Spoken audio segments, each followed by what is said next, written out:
Praise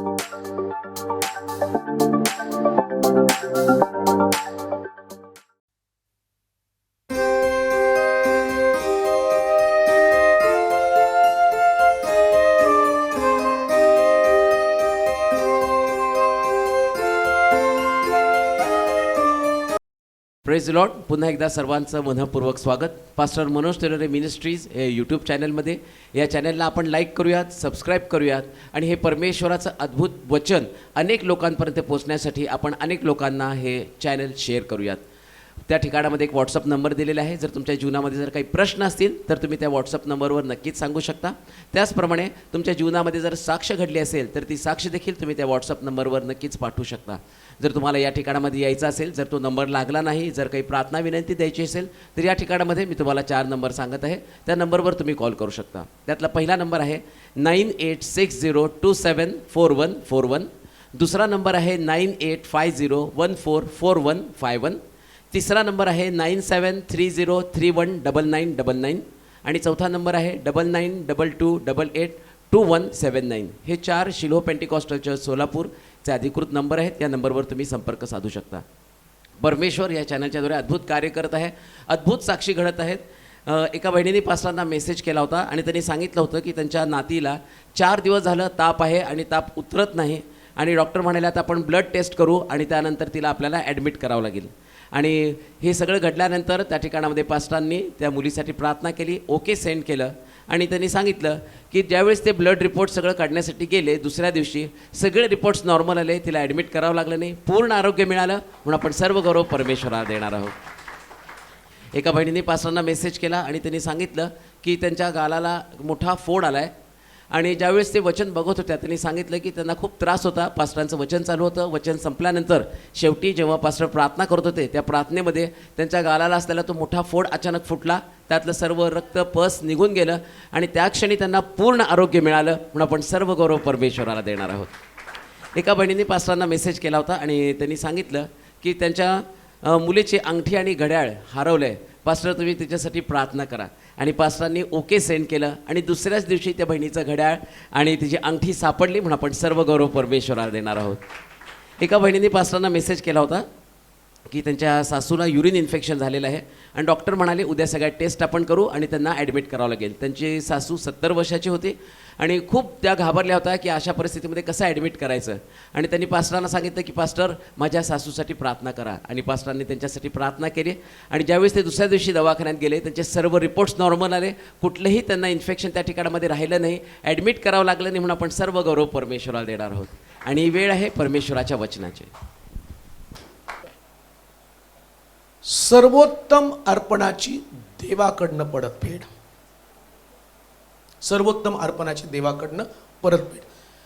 आणि तुम्ही या ठिकाणामध्ये बसलेले लोक आणि जे लोक आज यूट्यूबचं वचन ऐकतील आणि ज्यांनी सर्वोत्तम अर्पण केलं देव त्याची कशी परतफेड करतो याविषयी मी पाहणार आहोत. उत्पत्तीच्या पुस्तकामध्ये पहिला व्यक्ती तयार केल्यानंतर हा जो व्यक्ती आदाम आहे, या आदामाला वस्त्र देण्यासाठी किंवा त्याची नग्नता काढून त्या आदामाला गौरव प्राप्त व्हावं, म्हणजे प्रकटीकरणाच्या पुस्तकात म्हटलं तुझी लज्जास्पद नग्नता झाकण्यासाठी माझ्याकडनं वस्त्र विकत घे, वस्त्र विकत घे.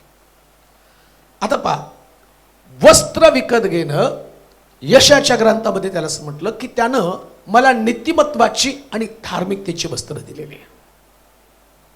आदाम देवाच्या संगतीपासून, देवाच्या सानिध्यापासून दूर गेला आणि आदामाला पुन्हा एकदा नवीन वस्त्र म्हणजे पुन्हा एकदा धार्मिकता प्राप्त व्हावी.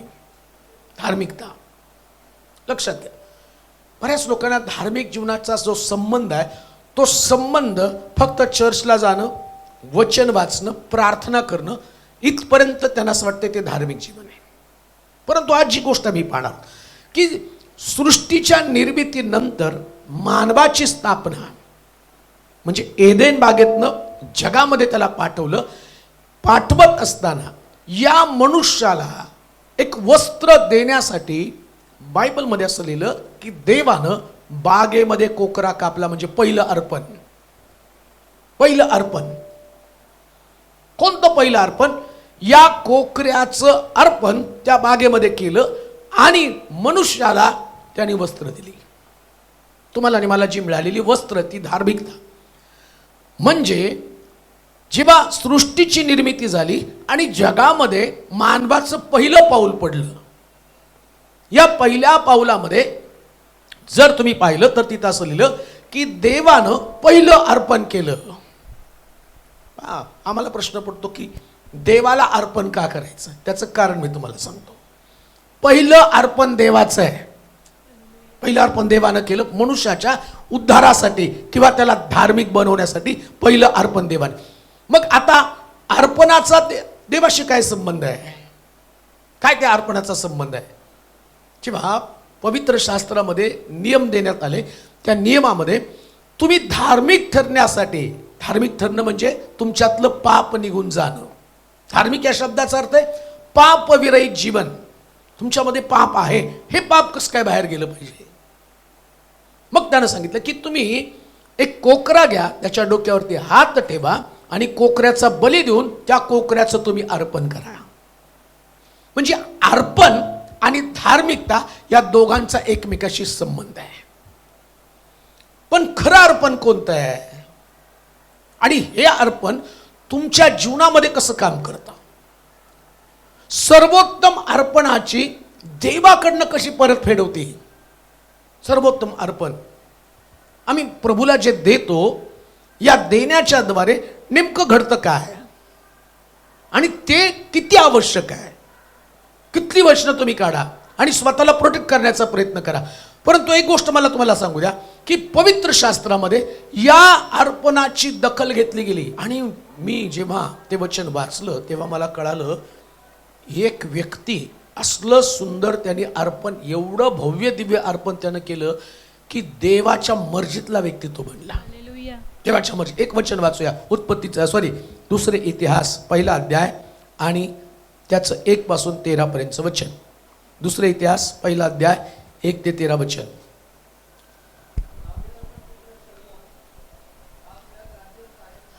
दाविदाचा पुत्र शलमोन हा आपल्या गादीवर कायम झाला.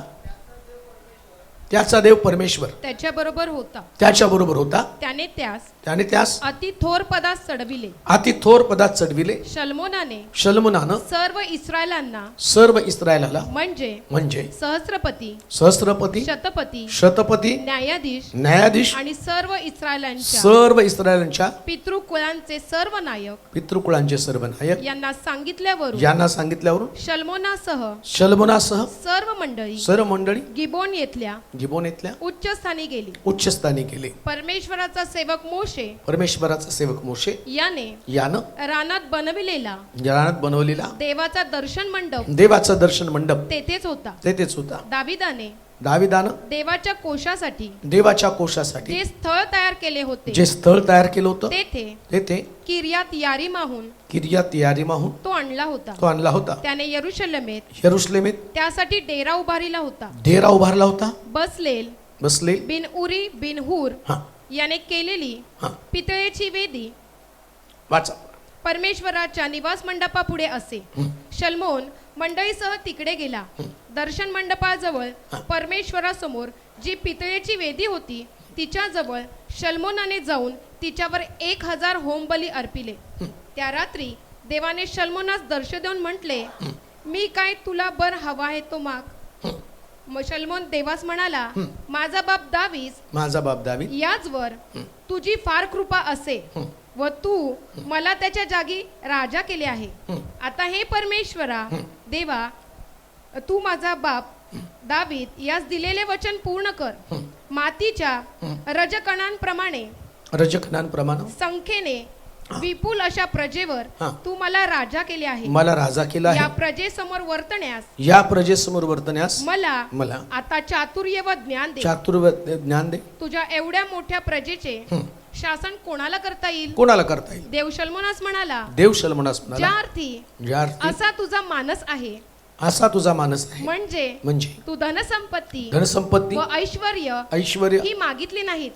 आपल्या आपल्या वैऱ्यांचं प्राणहरण करण्याचे प्राणहरण अथवा करण्याचं दीर्घायुष्य होण्याचे दीर्घायुष्य होण्याचं मागितले नाही, मागितलं नाही. तर तर ज्या लोकांवर ज्या लोकांवर मी तुला राजा नेमिले आहे तुला राजा नेमला आहे त्या माझ्या लोकांचे माझ्या लोकांचं शासन करावया, शासन करावयास चातुर्य चातुर्य व ज्ञान ज्ञान एवढीच तू स्वतःसाठी मागितली. हा एवढीच तू स्वतःसाठी मागितली. त्या अर्थी त्या अर्थी चातुर्य व ज्ञान चातुर्य ज्ञान ही तर तुला देतोच, देतोच. याखेरीज याखेरीज आणखी तुझ्यापूर्वी तुझ्यापूर्वी कोणाही राजास कोणा राजास प्राप्त झाली नव्हती प्राप्त झाली नव्हती व तुझ्या नंतर तुझ्यानंतर कोणासही कोणासही कधी प्राप्त व्हावयाची नाही कधी प्राप्त व्हायची नाही एवढी धनसंपत्ती एवढी धनसंपत्ती व धनसंपत्ती ऐश्वर्य ऐश्वर्य मी तुला देईन. मी तुला पहा मी तुम्हाला सांगितलं सर्वोत्तम अर्पणाची देवाकडनं परतफेड.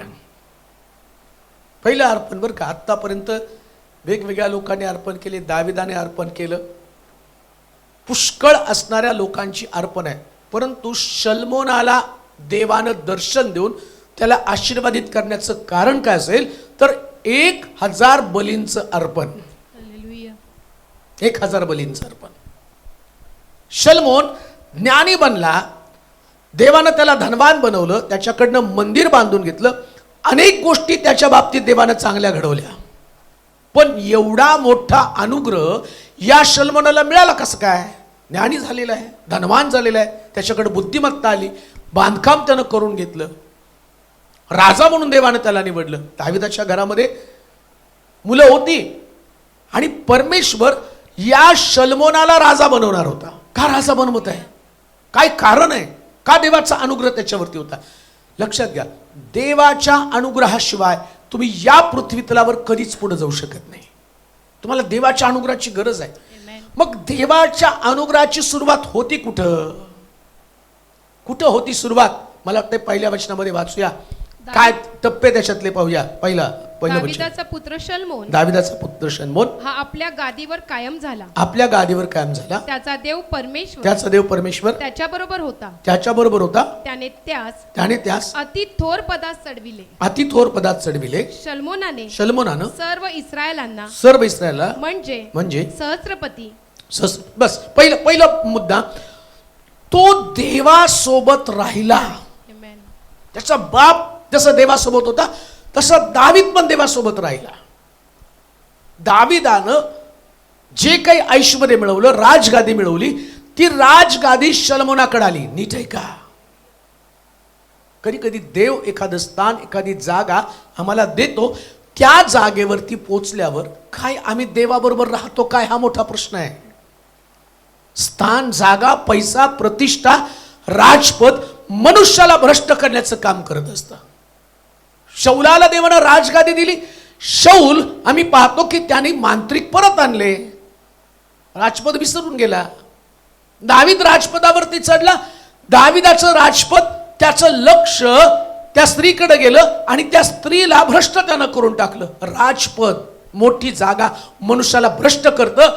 परंतु पहिल्या वचनामध्ये असं म्हटलं की शल्मोन जसा देव त्याच्या बापाबरोबर होता तसा देव शल्मोनाबरोबर होता. ही गोष्ट लक्षात ठेवा. तुमच्या परिवाराचा, तुमच्या व्यक्तिगत जीवनाचा देव तुमच्या बरोबर असावा, याच्यासाठी तुम्हाला मेहनत घेणं गरजेचं आहे. आणखी एक गोष्ट तुम्हाला सांगतो, जेव्हा देव तुमच्या सोबत असतो ना, तेव्हा वरच्या पदावर चढण्यासाठी तुम्हाला कोणीच अटकाव करू शकत नाही. कोणीच नाही अटकाव करू शकत बरं का. पण देव तुमच्या सोबत असला पाहिजे. आणि परमेश्वर आमच्या सोबत असण्यासाठी परमेश्वराला काय लागतं हे पण आम्ही समजून घेतलं पाहिजे ना. कसा देव माझ्या बरोबर आहे, कसा देवाचा अनुग्रह माझ्या बरोबर आहे. अहो, एवढ्या मोठ्या शहरामध्ये, एवढ्या मोठ्या मंडळीमध्ये, एवढ्या मोठ्या सेवेमध्ये कोणातरी एका व्यक्तीला देवाचा अनुग्रह मिळतो. विचार करा, एवढं मोठं इस्रायलाचं सैन्य, तो म्हणतो रजकणांसारखे लोक आहेत. दावीद शल्मोन म्हणतो रजकणांसारखी संख्या इस्रायल लोकांची, या लोकांमध्ये मी वावरत आहे. म्हणजे एवढे लोक आहेत, एवढ्या लोकांबरोबर एका व्यक्तीला देवाबरोबर राहायचंय. कान देऊ नाही का? तुम्ही सुद्धा या शहरामध्ये एवढ्या 40 लाख जास्त, त्याच्यापेक्षा जास्त लोकांमध्ये तुम्ही राहता. पण लक्षात ठेवा, तुम्ही जर देवाबरोबर चालला, देव तुमच्या बरोबर चालला, तर तुम्हाला उच्च पदावरती देव घेऊन जाणार आहे. उच्च पदावरती. तुमचं मिशन, तुमचा फोकस काय असला पाहिजे? मी देवाबरोबर चालेल. जसा दावीद देवाबरोबर चालला तसा शलमोन सुद्धा देवाबरोबर चालला. असं होऊ नये की माझ्या पिढीमधली पुढची पिढी ही देवापासून दूर जाणारी पिढी असता कामा नये. देवापासून दूर नाही जायला पाहिजे. मी मागच्या गुड फ्रायडेच्या वेळेस जेव्हा गुड फ्रायडेचं चर्च करून आम्ही निघाल्यानंतर नीलूचं माझं डिस्कशन झालं. तर म्हटलं मी घरी गेलो आणि शालोम त्यांना त्याच्यावर चर्चा झाली. तेव्हा तिथं आम्हाला ते गुड फ्रायडे अजून काय कधी ऐकलंच नाही. कारण मी जवळजवळ 13 वर्ष 12 वर्ष बाहेरच फिरतो नाही का. गुड फ्रायडेला तिथं कधीच नाही.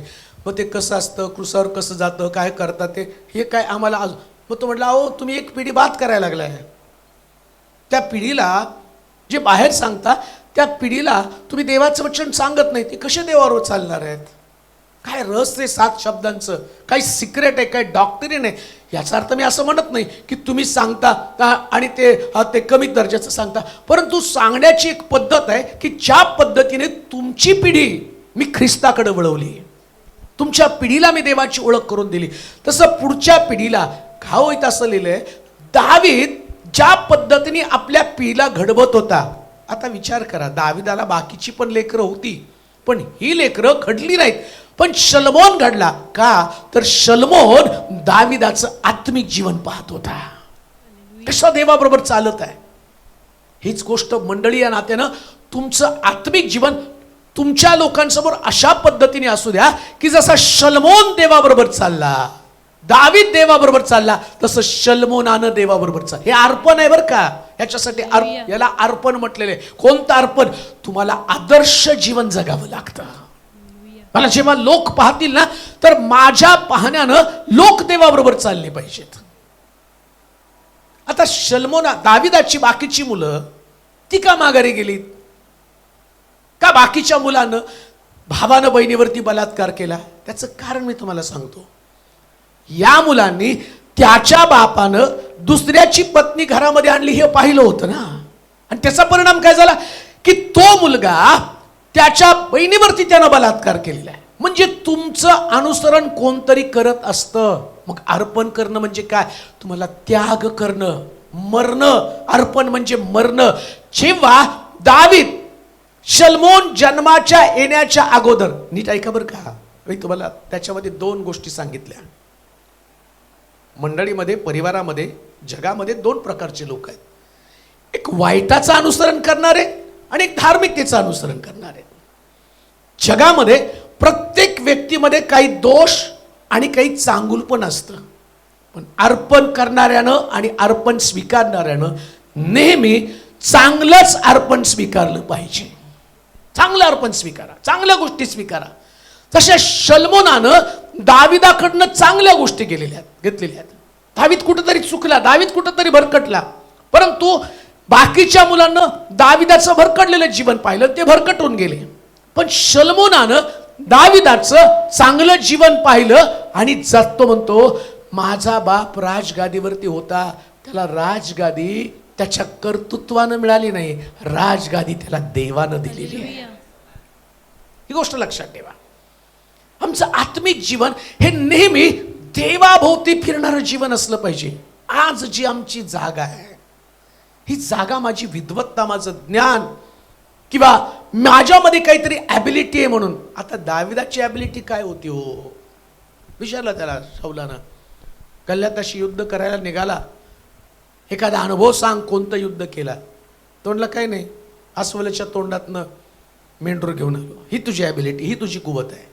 माझी ॲबिलिटी काय? माझी कुवत काय आहे? तुमची कुवत काय? तुमची जागा काय? तुमचं स्थान काय? कुठल्या गोष्टीमुळे तुम्हाला हे प्राप्त झालं? काही नाही हो, फक्त देवाचा अनुग्रह.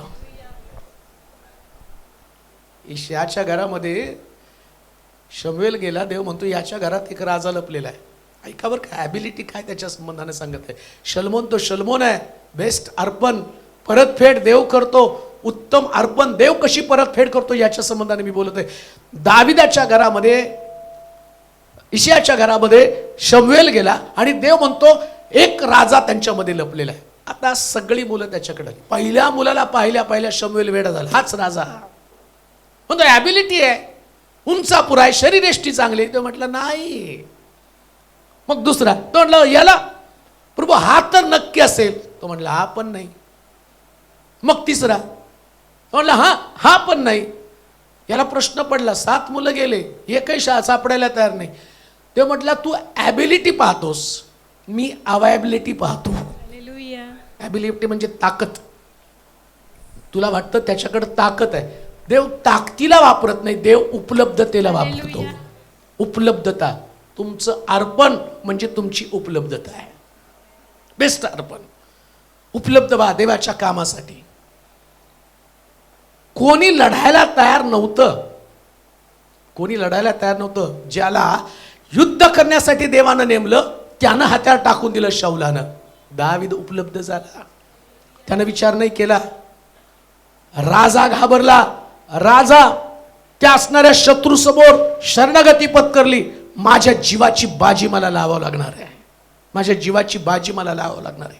एक गोष्ट ध्यानात ठेवा, जेव्हा तुम्ही सर्वोत्तम अर्पण करताना सर्वोत्तम अर्पणाची परतफेड देव करतो. काय परतफेड देवानं केलं माहिती का?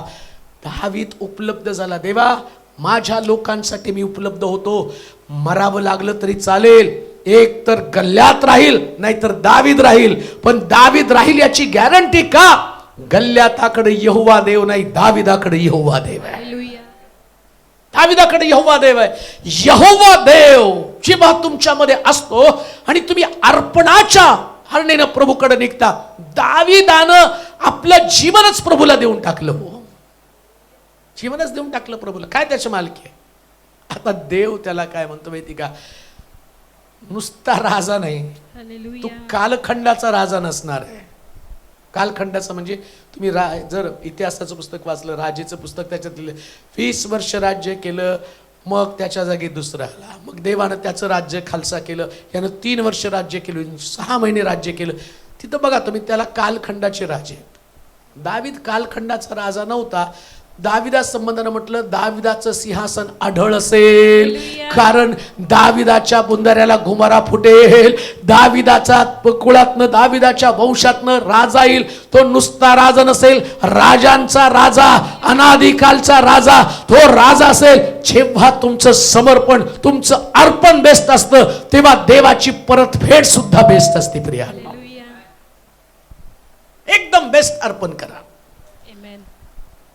कुठलं तरी एक गाणे, कतरा कतरा लहू का, कतरा कतरा, थेंब ना थेंब.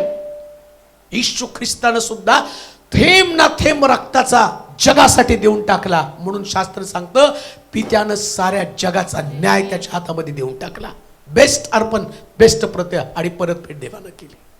दाविदाच्या बाबतीमध्ये शल्मोनानं ते पाहिलं. शल्मोनाला माहितीये की माझा देव बेस्ट परफॉर्मन्स बघतो. लक्षात ठेवा, देवाचं काम, आता तुमचा जो देव आहे ना, तो देव परफॉर्मन्स बघणारा देव आहे. हालेलुया. परफॉर्मन्स म्हणजे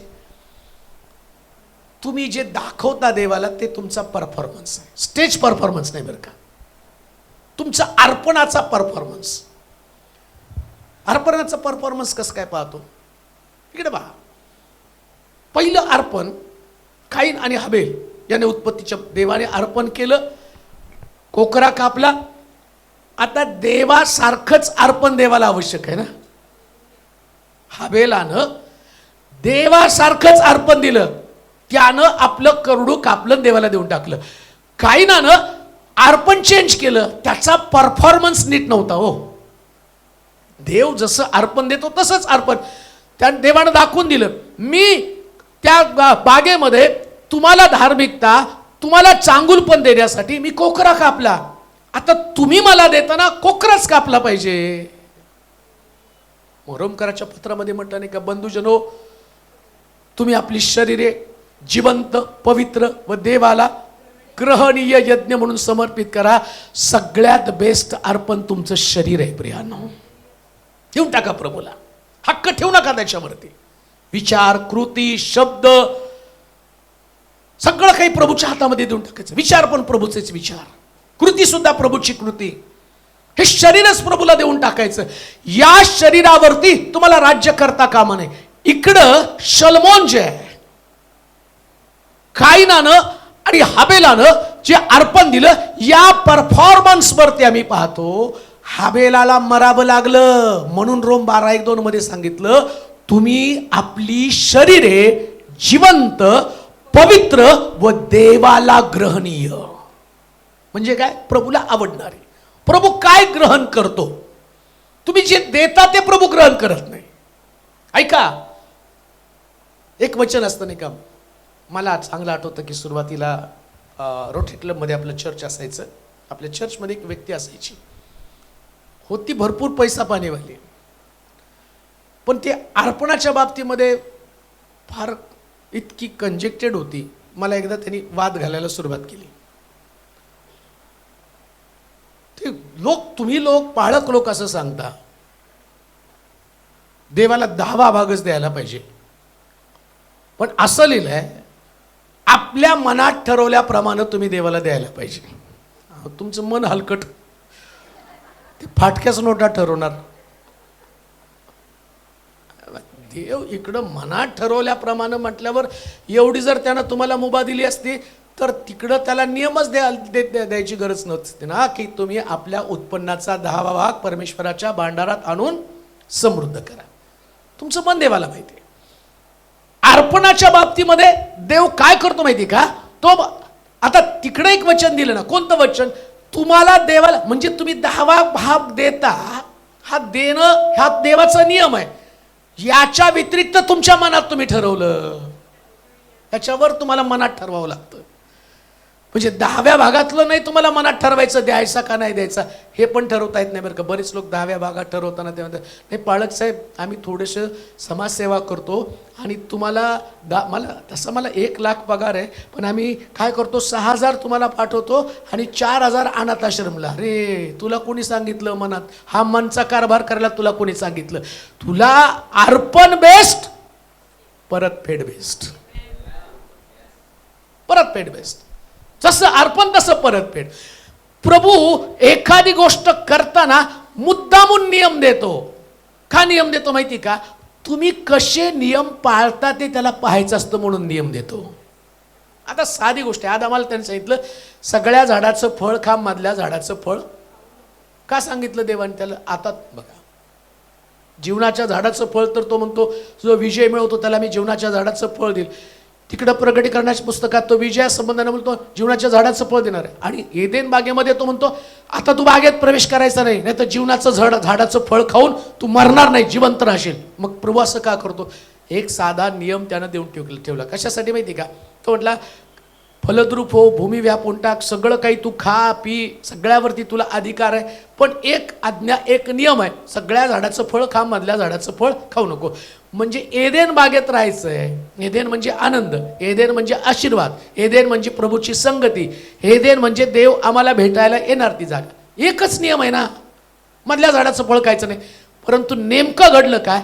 आनंद निघून जावा याच्यासाठी सैतान नेमकं जे अर्पण तुम्हाला करायचंय, आता बघा ते मधल्या झाडाचं फळ म्हणजे अर्पण आहे, ते देवाचं आहे.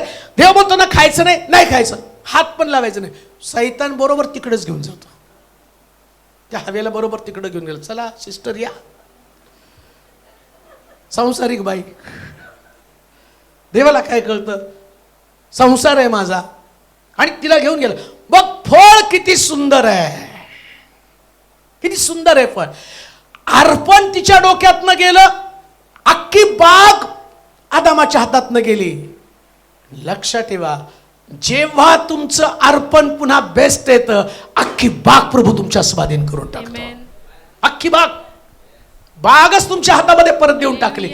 म्हणून तो म्हटला बघा, आता अनुवादाच्या पुस्तकामध्ये, इकडं उत्पत्तीच्या पुस्तकामध्ये तो म्हटला एक आज्ञा तू मोडली तर बागेतनं तुला बाहेर काढून टाकलं.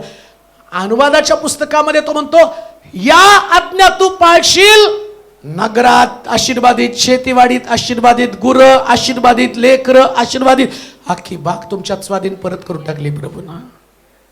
बेस्ट अर्पण, बेस्ट देवाकडनं परतफेड. म्हणून आम्ही पाहतो शल्मोन देवाच्या सोबत राहिला. राजगादीमुळं त्यानं देवाला सोडलं नाही. नीट लक्षात ठेवा, जेव्हा प्रभू तुम्हाला उच्च स्थान देतो ना, तेव्हा देवाला कधी सोडू नका.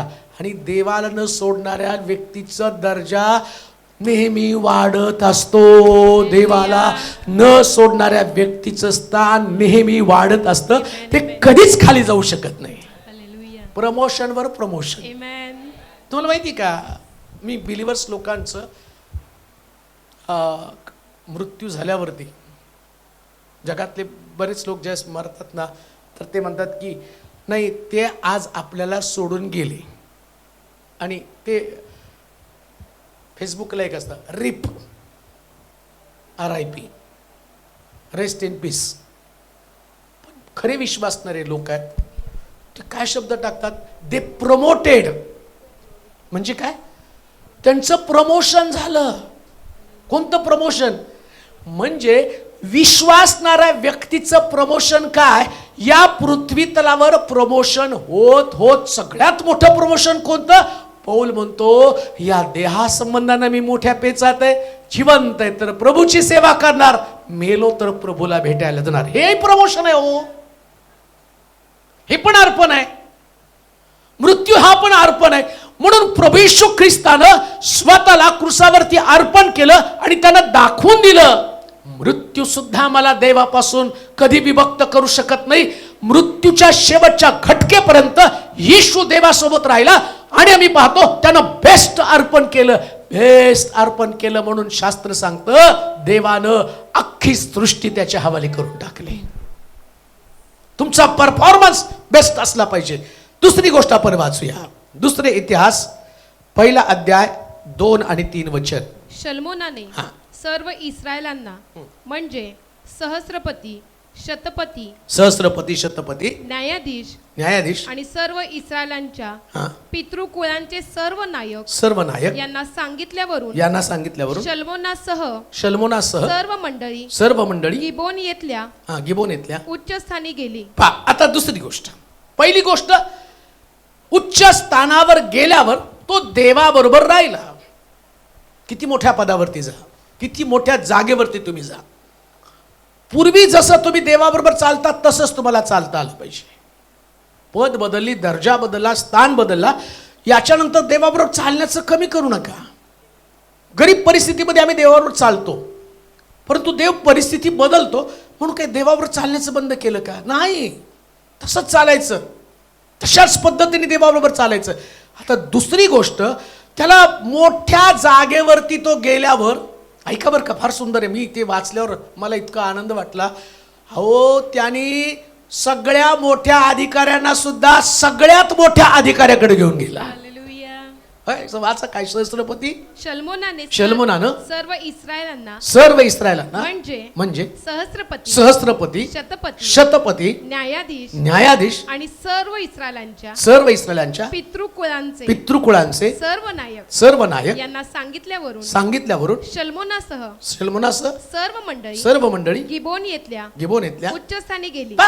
शल्मोन तो उत्तमातलं उत्तम अर्पण करतो. बेस्ट अर्पणाची परतफेड. तो म्हटला, तू मला इतकं भारी अर्पण दिलं, मी तुला जगात कोणाला मिळालं नाही एवढं धन देणार. जगात कोणाला मिळालं नाही इतकं ज्ञान मी तुला देणार. जगात कोणाचं एवढी वाहवा झाली नाही तेवढी वाहवा तुझी होणार. मी सगळं तुला जास्तीचं देणार. कशासाठी जास्तीचं देणार आहे? शल्मोन मोठ्या, आता बघा आमच्यासारखा, समजा मी फार मोठ्या पदावरती गेलो तर बरेच लोक होते, मी अधिकारी आहे पण मी गपचूप येतो चर्चला. सांगू नका माझी लाल दिव्याची गाडी मी तिकडं. शल्मोन म्हणला, खड्ड्यात गेली लाल दिव्याची गाडी. मोठा दिवा तिथे आहे. राजा सगळ्यात मोठा आहे. तुझं स्थान आणि तुझा दर्जा या अधिकारापेक्षा सगळ्यात मोठा अधिकारी त्याच्याकडे मी तुम्हाला घेऊन चाललो. तो गिबोन पर्वतावरती या सगळ्या नायकांना घेऊन गेलेला आहे. दाखवून दिलं, त्याची साक्ष त्यांनी पटवून दिली. तो उच्च पदावरती गेल्यावर त्या नायकांना, इस्रायलातल्या घराण्याला, नीट ऐका, इस्रायल घराण्याचे नायक, एक आव्हान आहे तुमच्या समोर. प्रभूनं तुम्हाला बेस्ट अर्पणाची परतफेड करायला पाहिजे तर एक कुटुंब म्हणून आज तुम्ही देवाच्या मंडळीमध्ये आहात. देवाच्या मंडळीमध्ये आहात. स्त्रियांनो, देवाच्या मुलींनो, एक गोष्ट ध्यानात ठेवा, तुम्हाला तुमच्या नायकाला, तुमच्या घरातल्या प्रमुखाला देवाच्या मंदिरामध्ये आणून त्या पर्वतावरती त्याला घेऊन जायचं, त्याला सांगायचं तुझ्या नोकरीपेक्षा, तुझ्या बिझनेसपेक्षा सुद्धा देवाचं स्थान मोठं आहे. ही गोष्ट प्रभूला पसंत पडते. हे अर्पण आहे. तुमचा पती, तुमचा मुलगा, तुमची लेकरं जे शिक्षण घेणारे किंवा काम करणारे मोठ्या जागेवरती स्थापित आहेत, परंतु लक्षात देवापेक्षा कोणतंही स्थान कधीच मोठं असू शकत नाही. देव सगळ्यापेक्षा मोठा आहे. म्हणून खरं अर्पण कोणतं की परिवारातले लोक ते म्हणतात एक दिवस आपण उपाशी राहू पण आपण परमेश्वराच्या घरामध्ये राहू. राज्य बंद करून, स्थान बंद करून, अधिकाऱ्याला त्यांनी सांगितलं आज तुमचं ऑफिस बंद, आज तुमचं कार्यालय बंद, आज तुम्हाला दुसरी कोणती गोष्ट करायची नाही, तुम्हाला फक्त माझ्या बरोबर येऊन देवाची आराधना करायची, देवाचा धन्यवाद करायचा. लक्षात ठेवा, परमेश्वर ज्यास अर्पणाकडे पाहतो तर तुमचा बिझनेस, तुमची नोकरी सगळं बंद करून तुम्ही देवाच्या घरामध्ये येता. हे तुमचं बेस्ट अर्पण आहे. आणि या अर्पणाच्या मोबदल्यामध्ये परमेश्वर तुमच्यासाठी उत्तम परतफेड करणार. हे माझ्याकडनं लिहून घ्या. माझा देव कधीच कुणाच्या ऋणामध्ये राहत नाही. माझा देव समृद्ध करणारा देव आहे. माझा देव ऐश्वर्य संपन्न देव आहे. म्हणून शास्त्र सांगतं शल्मोन त्यानं अधिकाऱ्यांना, नायकांना, इस्रायल मधले प्रतिष्ठित लोक यांना त्या गिबोन पर्वतावरती घेऊन गेले. याचा अर्थ धन्य ते लोक आपल्या परिवारासमवेत डोंगरावरती जाऊन पराकोटीची सर्वोच्च आराधना करतात आणि परमेश्वराच्या उपस्थितीमध्ये खरचे नायक जातात आणि तिथं गेल्यावर म्हणतात देवा आता मी नायक नाही, मी उपासक आहे. तिथं म्हणतो मी सहस्त्रपती नाही तर मी तुझ्या समोरचा एक सामान्य उपासक आहे, आत्मिक उपासक आहे. म्हणून आम्ही पाहतो की याईर सभास्थानचा मोठा अधिकारी येशूला म्हणतो माझी मुलगी आजारी आहे, प्रभू माझ्या घरी येऊन माझ्या मुलीच्या डोक्यावर हात ठेवा. इतका मोठा अधिकारी, त्या अधिकाऱ्यानं आपल्या घरामधल्या चाकरांना पाठवून प्रभूला बोलावणं केलं असतं, पण त्याला माहिती आहे हा फार उच्च दर्जाचा व्यक्ती आहे, याला माझ्या चाकरांना नाही मी पाठवणार, या उच्च दर्जाच्या व्यक्तीच्या मागे मी जाणार आहे. तुम्हाला माहिती का, आज सकाळी तुम्ही जिथं आहात तिथं फार उच्च दर्जाच्या राजाची आराधना तुम्ही करत आहात, अति उच्च दर्जाच्या राजाची. आणि हा राजा जो आहे ना, तुमचं अर्पण पाहतो बघा. अर्पण म्हणजे काय माहिती का, एक दिवसाची तुमची मजुरी बुडली. काय नुकसान झालं तुमचं आज? एक दिवसाची मजुरी बुडली, एक दिवसाची पगार गेली, एक दिवसाचा बिझनेस गेला. परंतु मला त्या वचनाकडे जाऊ द्या. त्याच्यात पहा, त्यांनी शल्मोनाला त्यांनी म्हटलं दानिएलचं पुस्तक 8 पहिला इतिहासाचं पुस्तक, दुसरे इतिहास आणि त्याचा पहिला अध्याय 8 ते 12 वचन पहा. शल्मोन देवास म्हणाला माझा बाप दावीद, माझा बाप दावीद, यावर तुझी फार कृपा असे. 8 ते 12. व तू मला त्याच्या जागी राजा केले आहे. राजा केला आहे. आता हे परमेश्वरा देवा तू माझा बाप दावीद यास दिलेले वचन पूर्ण कर. मातीच्या रजकणांप्रमाणे संख्येने विपुल असणाऱ्या प्रजेवर तू मला राजा केला आहेस. या प्रजेसमोर वर्तण्यास मला आता चातुर्य व ज्ञान दे. तुझ्या एवढ्या मोठ्या प्रजेचे शासन कोणाला करता येईल? देव शल्मोनास म्हणाला. आता बघा, तो सहस्त्रपती, शतपती, न्यायाधीश, कुणाला? वकील, जज. अहो जजला सुद्धा मंदिरात घेऊन आला. एक दिवस शिलोमध्ये जज पण असणार, आपल्याकडे होते, येणार. आणि तुमचं चॅलेंज असलं पाहिजे. लक्षात ठेवा, तुम्हाला सगळ्यात जास्त पैसे पाहिजेत ना, तर तिथे लिहिलंय तसं. आता वाचा बरं तिथं काय लिहिलंय. देव शल्मोनास म्हणाला ज्या अर्थी असा तुझा मानस आहे, म्हणजे तू धनसंपत्ती व ऐश्वर्य ही मागितली नाही, आपल्या वैऱ्यांचं प्राणहरण करण्याचे अथवा दीर्घायुषी होण्याचं मागितलं नाही. तर ज्या लोकांवर मी तुला राजा नेमला आहे त्या माझ्या लोकांच्या शासन करावयास चातुर्य व ज्ञान एवढेच मागितलं. तू स्वतःसाठी मागितलं. त्या अर्थी चातुर्य व ज्ञान ज्ञान ही तर तुला देतोच देतोच. याखेरीज आणखी तुझ्यापूर्वी कोणाही राजा प्राप्त झाली नव्हती व तुझ्यानंतर कोणासही कधी प्राप्त व्हावयाची नाही एवढी धनसंपत्ती. आता काय होतं माहिती का, तुम्ही एक जाहिरात बघता, फ्रीज घ्या आणि त्याच्यावर मिक्सर फ्री, आणि फ्रीजची किंमत 20,000 आणि मिक्सर 1200. पण तुम्हाला जास्त आठवतं मिक्सर. अरे मिक्सर, अरे फ्रीज चाललाय 20,000 चाललेत. इकडं वेगळं आहे हो, यानं मागितला मिक्सर आणि याला मिळाला फ्रीज. हालेलुया. त्याने काय इतका हुशार होता शलमोन, तेव्हा माझ्या शत्रूचा नाश नको, मला धनसंपत्ती नको. अरे तो म्हटला फ्री आहे, फक्त तुझं मागणं मला कळलं पाहिजे. तुझं मागणं करताना देव अर्पण आणि मागणं याची सांगड घालत असतो.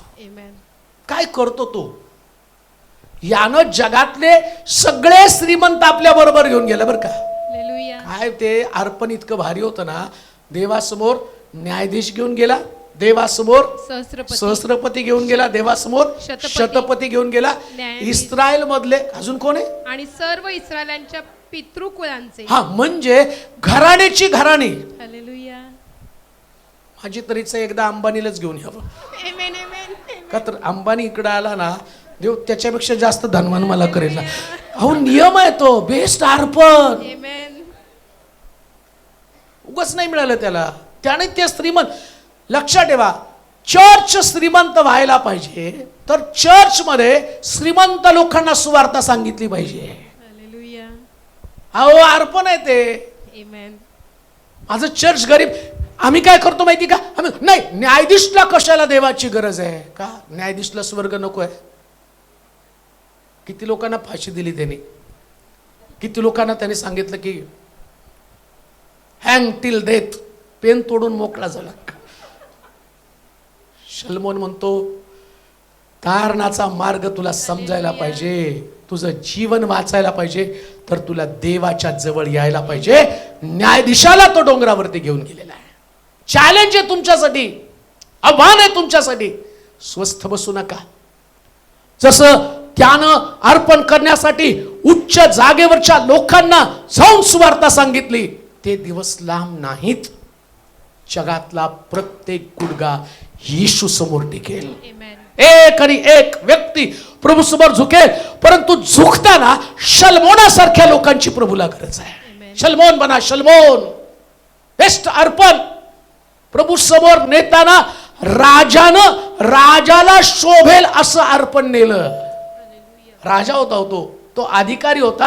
आता विचार करा, अधिकारी जाऊन अधिकाऱ्यांना सांगतो, तुमचं नाही जज ऐकणार, तुमच्या लेवल, तुमचं स्थान, तुमची जागा, ज्या जागेवरती देवानं तुम्हाला ठेवलं. आता अगदी सोपं सांगतो तुम्हाला, शिक्षक आहात, शिक्षकाला सांगा, है की नाही.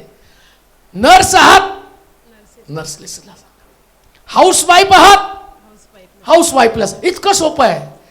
राजा होता, अधिकाऱ्याने घेऊन आला. त्या अधिकाऱ्यांसमोर सगळे अधिकारी बसले, जज, न्यायाधीश, सगळ्या कोर्ट बसलं. आता तोच राजा आहे. सगळ्याला जमा केलं त्यांनी. या रे सगळे न्याय करणारे इकडे येऊन बसा. आता एवढा मोठा अधिकारी, ते सगळे घाबरले. बोला बोला बोला साहेब, सर काय पाहिजे. सगळ्यांनी माझ्यावर आज चर्चला यायचं. सगळ्यांनी माझ्यावर आज चर्चला यायचं. आता याचा राजाचा शब्द कसं काय मानणार एवढ्या मोठ्या. म्हणून तर म्हणतो, देवानं तुम्हाला जागा दिली तुमचं गौरव करण्यासाठी नाही, तुमची जागा देवाचं गौरव करण्यासाठी आहे. म्हणून म्हटलं बेस्ट अर्पण. सहस्त्रपती, शतपती, न्यायाधीश आणि सर्व इस्रायलाच्या पितृकुलांचे सर्व नायक. बघा लक्षात ठेवा, आता या मंडळीतल्या स्त्रियांना आव्हान आहे. तुमच्या घरातले सगळे पुरुष, सगळे नायक ज्या दिवशी देवाच्या मंदिरात येतील, तुमच्या घरात दारिद्र्य कधीच नसणार आहे. बेस्ट अर्पण, बेस्ट देवाची परतफेड असते. लक्षात ठेवा, जेव्हा देव मंदिरामध्ये येतो ना, तेव्हा तुम्हाला काकुळत करण्याची गरज नाही आहे. नाही, काही लोक नाही, माझ्या नवऱ्याला नोकरी लागावी, तुझा नवरा चर्चमध्ये यावा, संपला विषय. माझ्या नवऱ्याची पगार वाढवावी, तुझा नवरा चर्चमध्ये यावा, त्याची पगार आपोआप दे वाढेल. किती वाढेल हो? वाचा ते काय म्हटलं 12 वचनामध्ये, 8 ते 12 वचनामध्ये. हा, शल्मोन देवास म्हणाला, हा. माझा बाप दावीद, माझा बाप दावीद, याचवर तुझी फार कृपा असे याचवर तुझी फार कृपा असे, व तू मला त्याच्या जागी राजा केले आहे. त्याच्या जागी राजा केला आहे. आता हे परमेश्वर, आता हे परमेश्वरा देवा, देवा, तू माझा बाप दावीद हा. यास दिलेले वचन पूर्ण कर. हा, यास दिलेलं वचन पूर्ण कर. मातीच्या रजकणांप्रमाणे रजकणांप्रमाणे संख्येने विपुल अशा प्रजेवर, संख्येनं विपुल अशा प्रजेवर तू मला राजा केले आहे. या प्रजेसमोर वर्तण्यास हा, मला आता चातुर्य मला चातुर्य व ज्ञान दे. व ज्ञान दे. तुझ्या एवढ्या मोठ्या प्रजेचे एवढ्या मोठ्या प्रजेचं शासन कोणाला करता येईल? शासन कोणाला करता येईल? देव शल्मोनास म्हणाला, देव शल्मोनास म्हणाला, ज्या ज्या अर्थी असा तुझा मानस आहे, असा तुझा मानस आहे, म्हणजे तू धनसंपत्ती धनसंपत्ती व ऐश्वर्य हा. ही मागितली नाही, मागितली नाही, आपल्या वैऱ्यांचे वैरांचं प्राणहरण करण्याचे प्राणहरण करण्याचं अथवा दीर्घायुषी दीर्घायुषी होण्याचं मागितलं नाही.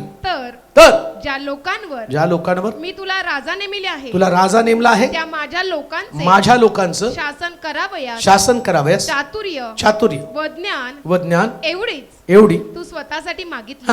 त्या अर्थी चातुर्य व ज्ञान ही तर तुला देतोच. याखेरीज आणखी तुझ्या पूर्वी कोणाही राजास प्राप्त झाली नव्हती व तुझ्या नंतर कोणासही कधी प्राप्त व्हावयाची नाही अशी एवढी धनसंपत्ती. काय हो?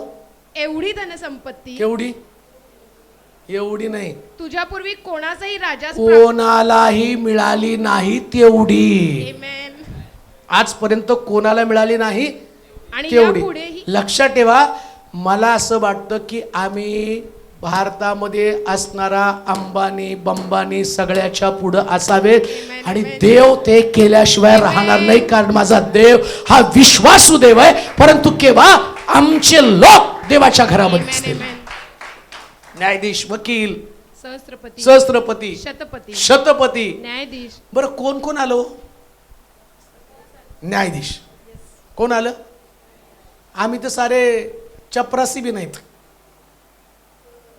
पण आम्ही देवाच्या घरामध्ये नाही. आमची दर्जा, आमचं स्थान अतिशय सामान्य आहे. परंतु मला तुम्हाला सांगू द्या, जेव्हा एवढ्या उच्च दर्जाचे लोक देवाच्या घरामध्ये असतात, तेव्हा देव त्यांच्या घरामध्ये का आशीर्वाद देणार नाही? तुमच्या घरामध्ये आशीर्वाद देण्याचं कारणच काय? तुम्ही देवाच्या घराला महत्व देतो, तेव्हा देव तुमच्या घराला महत्व देतो. आणि तुम्हाला माहिती का, देव जगातला सगळ्यात श्रीमंत देव आहे, यहोवा देव. आणि यहोवा देवाचं वैशिष्ट्य मी तुम्हाला माझ्या देवाचं त्याची संपत्तीची आणि मर्यादा तुम्हाला सांगतो. म्हणजे मर्यादा नाही म्हणतात, लिमिट नाहीच आहे देवाकडं. हा, जेव्हा एलिया विधवेच्या घरी गेला, त्या विधवेची भाकर त्यांनी खाल्ली, तिचं बेस्ट अर्पण ती भाकर हा विधवेनं त्याला दिली. त्या एलिया म्हणतो, तुझी काठवत घेऊन ये, तुझं तेल घेऊन ये. तेव्हा देवाचं देणं किती अद्भुत आहे पहा. त्यानं त्या काठवतीला स्पर्श केला, परातीला स्पर्श केला, तेलाला स्पर्श केला, आणि देव कशा पद्धतीने 3.5 वर्ष संपलं नाही, ना पीठ संपलं ना तेल संपलं. जेव्हा तुम्ही परमेश्वराच्या घरात येता, देवाची संपत्ती संपतच नाही. म्हणून मी चर्च मधल्या त्या सगळ्यांना बांधकाम करणारा म्हणतो, बिंदास काय बांधायचं बांधा. कारण माझा बापच श्रीमंत आहे, माझा बाप एकदम धनवान आहे. जाऊन बघा तुमचे वॉशरूम किती भारी केलेत, पाय ठेवू का नाही तुम्हाला वाटेल. आरसा कमी भिंतीकडे बघूनच केस कराल, असं वॉशरूम बनवून ठेवलेलं का? मला माहिती, याच्या आधी मला माहित नव्हतं देव एवढ्या श्रीमंत आहे, पण आता मला कळलंय ना, माझा देव धनवान देव आहे. आणि त्याच्यासाठी करायचं काय नाही, परमेश्वराच्या घरामध्ये. रात्री निघायच्या वेळेस त्याला गाडी चालवता येईल की नाही असं वाटलं. ताप, त्याला सर्दी आणि एकदम जाम झालं. मी म्हटलं काय करायचं बाबा, सकाळी निघायचं का, सकाळी आपण जायचं का? तो म्हटलं नको, तुम्हाला चर्च घ्यायचं, मी थोडा वेळ बसतो, तुम्ही मीटिंग करा आणि मग आपण निघू, पण कोणत्याही परिस्थितीमध्ये निघणार आहे. मग रात्री मीटिंग संपल्यानंतर आम्ही गाडीमध्ये बसलो, गाडी त्याने फास्ट मारली, 1:15-1:30 पर्यंत इथं टच केली. मग सगळं आवरेपर्यंत मला 2 वाजले झोपायला. मी तिथं आराम करू शकलो असतो, मी निवांत तिथं बसू शकलो असतो, रेस्ट करून आलो शकलो असतो. पण मला माहिती आहे, मला माझ्या देवाच्या घरामध्ये माझं पाऊल टाकणं आणि प्रभूनं ज्या उद्देशानं मला घडवलं ते माझ्यासाठी फार महत्त्वाचं आहे. म्हणून ती सगळी धावपळ करत करत मी बस सकाळी तुमच्या अगोदर या ठिकाणामध्ये होतो. का? मला माहिती आहे की तो जो व्यक्ती आहे त्याचा दर्जा खूप मोठा आहे, त्याचं स्थान खूप मोठं आहे. जेव्हा त्याच्याकडे तुम्ही लक्ष देता, त्याच्याकडे तुमचं लक्ष पुरवता, लक्षात ठेवा तुमचं अर्पण हे तुमचं अर्पण आहे. तुम्हाला त्याग करावा लागतो, तुम्हाला समर्पण करावं लागतं. त्या त्यागाच्या भावनातनं तुमची पडणारी धडपड प्रभू त्या गोष्टी पाहतो आणि तो म्हणतो कोणाला मिळालं नाही एवढं धन मी तुला देईल. लक्षात ठेवा हे तुमचं अर्पण प्रभू मान्य करत असतो. म्हणून काही झालं, किती दमला थकला तरी सुद्धा तुमच्या शरीराला शिकवा. म्हणून दावीद म्हणतो हे माझ्या जीवा परमेश्वराचा धन्यवाद कर. हे माझ्या सर्व अंतर्यामी शरीर सांगतं थकलं आज नको जायला, तो म्हणतो हे जीवा लाडाला येऊ नकोस, हालेलुया. परमेश्वराचा धन्यवाद कर. Yes, amen. जीवलय लाडाला येतो तो, ते सांगतं कधी कधी आपलं शरीर नको ना जाऊ मनोज आज, कपरे त्याच्याकडे बोल, गप बस, बोलायच नाही. जीव बसल्यावरती तर मला थोडंसं बसल्यावर मी गाणं गायला लागल्यावरती मला प्रेशर आलं, मला रे शब्द फुटायला त्याने. मग माझा जीव तिथून मला सांगितलं कमी बोल ना आज, चोप, हालेलुया. लाडाला येतो का? मग जीवाला जे बुक्क्या मारायला सुरुवात केली, संदेश बाहेर निघाला आणि तो संदेश आशीर्वादाचं कारण. म्हणून शास्त्र सांगतं तुम्ही तुमच्या शरीरावरती नियंत्रण प्रस्थापित करून बेस्ट मधलं बेस्ट प्रभूला द्या. Amen, amen. लावू नका शरीराचे लाड चोचले कधीच पुरू नका. कितीही तुमचं शरीर तुम्हाला निगेटिव्ह गोष्टी सांगत असल्या तरी ज्याप्रमाणे काले म्हणतो मी 40 वर्षाचा होतो, मोशे बरोबर चाललो, आज माझं वय 85 वर्ष आहे, अजूनही माझं शरीर त्याच पद्धतीनं काम करत आहे, अजूनही माझं शरीर तसंच लढत आहे. कारण अर्पण बेस्ट आहे, तुमचं अर्पण बेस्ट, देव तुमची परतफेड बेस्ट करणार आहे. बेस्ट अर्पण, बेस्ट परतफेड. अजून एक गोष्ट वाचूया, दुसरे इतिहास पहिला अध्याय 4 ते 6 वचन. दुसरे इतिहास पहिला अध्याय 4 ते 6 वचन. दाविदानं देवाच्या कोशासाठी हा. जे स्थळ तयार केले होते हो. तेथे किर्यात यारीमाहून तो आणला होता. किर्यात यारीमाहून या ठिकाणातून आणला होता. त्याने यरुशलेमेत त्यासाठी डेरा उभारिला हा. होता. बसलेल बिन उरी बिन हूर याने केलेली पितळेची वेदी परमेश्वराच्या निवास मंडपापुढे असे. हा. शल्मोन मंडळीसह तिकडे गेला. शल्मोन मंडळीसह तिकडे गेला. दर्शन मंडपाजवळ परमेश्वरासमोर जी पितळेची वेदी होती पितळेची वेदी होती तिच्याजवळ शल्मोनाने जाऊन तिच्यावर 1000 होमबली अर्पिले. 1000 होमबली अर्पिले. किती अर्पण केलं? 1000. तुम्हाला कळतं का? 1000 यज्ञ बली अर्पण केले. शल्मोन जो आहे त्याला माहिती आहे मला आतापर्यंत ज्या राजानं जेवढं अर्पण केलं नाही तेवढं अर्पण देवाच्या नजरेमध्ये मला करायचंय. लक्षात ठेवा देव तुमचं अर्पण पाहत असतो. Amen. दाविदानं पण केलं नाही. शल्मोन म्हणतो मला सगळ्यांपेक्षा वेगळं. आता बघा सगळ्यांपेक्षा जास्त श्रीमंत बनायचं. मग अशी म्हणलं ना आपण अंबानीपेक्षा जास्त, सगळे खुश, सगळे अंबानीच्या पुढं बंगलेच बघायला लागले. अंबानीपेक्षा माझा बंगला मोठा. नाही हो, तसं होत नसतंय. होण्यासाठी काय करावं लागतं? यानं 1000 बली. परमेश्वर जास्त त्या बलींकडे पाहत होता. आता विचार करा 1000 बैल घेऊन त्या ठिकाणात तो गेलेला आहे. त्या बैलांसाठी त्याला अर्पण करायचं, त्याला किती पैसा खर्च होणार आहे, त्याला किती शक्ती, किती सगळी एनर्जी खर्च करावी लागणार, सगळ्याची तरतूद त्याला करावी लागणार आहे. राज्यामधला असणारा पैसा, जो पैसा ज्याच्यासाठी त्यानं नियोजन केलेलं आहे त्या नियोजनातलं पैसा काढून त्याला 1000 बलींचं अर्पण करायचंय. लक्षात ठेवा विधवेच्या बाबतीमध्ये परमेश्वरानं तेच पाहिलं. तिने आपल्या उपजीविकेच्या 2 टोल्या, त्याला माहितीये की या बाईला आठवडाभर आता काही खायला येणार नाही. विधवेच्या घरामध्ये शुनेम या ठिकाणच्या स्त्रीच्या बाबतीमध्ये आम्ही पाहतो की त्या सारफत या ठिकाणच्या विधवेच्या घरामध्ये तुम्ही पाहता तिथं शेवटची भाकर हे तिचं अर्पण आहे आणि परमेश्वर त्याही अर्पणाकडे पाहतो, शल्मोनाच्या 1000 असणाऱ्या अर्पणाकडे पाहतो आणि आज सकाळी परमेश्वर तुमच्याही अर्पणाकडे पाहत आहे. लक्षात ठेवा, असलं अर्पण प्रभू समोर सादर केलं गेलं पाहिजे की ते अर्पण देवाच्या अंतःकरणामध्ये जागा निर्माण करतं. जसं आम्ही पाहतो काईनानं अर्पण केलं परंतु देवाच्या अंतःकरणात जागा केली नाही. हाबेलानं अर्पण केलं. हे अर्पण करत असताना हाबेलाला माहिती होतं की आता हे अर्पण कदाचित मला संपवेल आणि मला तुम्हाला सांगू द्या, हाबेलाचं अर्पण हाबेलाला संपवत होतं, विधवेचं अर्पण तिच्या मुलाला संपवत होतं, विधवेच्या 2 टोल्या तिच्या घराला संपवणार होत्या. परंतु माझा देव तुम्हाला संपवण्यासाठी अर्पण मागत नसतो, तर तुमच्या घराची पुनर्बांधणी करण्यासाठी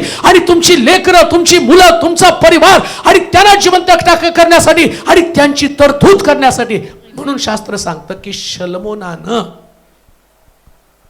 धनवान होण्यासाठी पहिल्यांदा शल्मोनानं आपलं धन अर्पणामध्ये समर्पित केलं. हे गोष्ट मला सांगू का, इस्रायल राष्ट्र जगातलं सगळ्यात धनवान राष्ट्र काय याचं कारण हे राष्ट्र अर्पणाच्या बाबतीमध्ये काटेकोरपणे नियम पाळणारं राष्ट्र आहे. अर्पणाच्या बाबतीमध्ये इस्रायल राष्ट्र जे नियम दिलेले आहेत. मला आपलं चर्च बांधकाम वगैरे सगळं झालं, मग मी जे 7 सण इस्रायल लोकांना दिले होते, चर्च आपण नवीन जागेत सुरू केल्याबरोबर प्रत्येक सण आपण साजरा करणार. प्रत्येक सण बरं का, माझी फार इच्छा आहे ती. ॲक्च्युली या सगळ्या धावपळीमध्ये मी इथं असतो, कधी नसतो, त्यामुळं बऱ्याच गोष्टी करायच्या राहून जातात आणि मग मला त्याची खंत पण वाटते की अरे या लोकांना ह्या गोष्टीचं महत्त्व, आपलं आत्मिक जीवन कशा पद्धतीने, म्हणजे ती प्रत्येक गोष्ट जी आहे ना ती तुम्हाला देवापासून आशीर्वाद कसे मिळवून देतात ते तुम्हाला शिकवत असते.